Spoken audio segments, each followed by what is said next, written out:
नमस्कार, मी ॲडव्होकेट योगेश शिंदे, बहुजन मुक्ती पार्टी युवा आघाडी जिल्हाध्यक्ष। बहुजन मुक्ती पार्टीच्या माध्यमातून जे इथं बेमुदत धरणे आंदोलन चालू होतं, त्या धरणे आंदोलनाचे मुख्य विषय असं होतं की मागच्या 1 तारखेला जगदंबा चौक येथे बहुजन मुक्ती पार्टीच्या उमेदवारांच्या प्रचारासंदर्भात प्रबोधन कार्यक्रम तिथं प्रचार सभा ठेवली होती। त्या सभेमध्ये जे परिचय पत्रक व इलेक्शनची मॅनिफेस्टो आहे त्याची तिथल्या संबंधित काही नागरिकांनी चोरी केली होती। तर ते चोरी केल्याची तक्रार आम्ही संदर्भात PI साहेबांना देण्यासाठी गेलो असता PI साहेबांनी ते तक्रार घेण्यासाठी टाळाटाळ केली होती व इथं जसं आम्ही बेमुदत धरणे आंदोलनाला सुरुवात केली तसं त्यांनी तक्रार घेतली होती व हे बेमुदत धरणे आंदोलन गेल्या 9 दिवस झालं चालू आहे। आज 9वा दिवस आहे।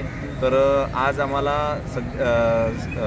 संबंधित PI साहेब व ACP साहेबांच्या दोघांच्या सोबत चर्चा केल्यानंतर आम्हाला अशी PI साहेबांकडे लिखित असं आश्वासन देण्यात आलं की संबंधित जे आरोपी आहेत त्यांना आम्ही लवकरात लवकर पकडू आणि त्यांना लवकरात लवकर याच्या मागचं मास्टरमाइंड कोण आहे याची देखील आम्ही जे मागं कोण आहेत ते देखील तपास करू असं लिखित आम्हाला दिवसानंतर जसं आचारसंहिता संपेल या घटनेचं जर तपास लागलं नाही, संबंधित आरोपींना जर अरेस्ट केलं नाही तर आम्ही महाराष्ट्राच्या 36 जिल्ह्यामध्ये या विरोधात आंदोलन करू व योग्य वेळ पडल्यास आम्ही हायकोर्टामध्ये रिट पिटिशन देखील दाखल करू।